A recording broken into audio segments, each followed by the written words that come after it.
Today we're going to look at how to reset your clock on a 2012 Honda Odyssey. Now, if your battery goes dead, you're going to have to reset your clock, and that's what happened with me.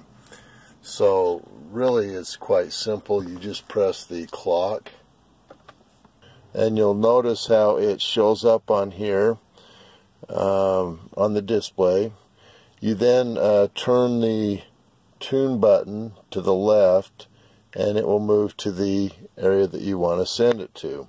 You then go ahead and press the select button again, and it will identify which one you're trying to change, and so we're going to put that to where we want it.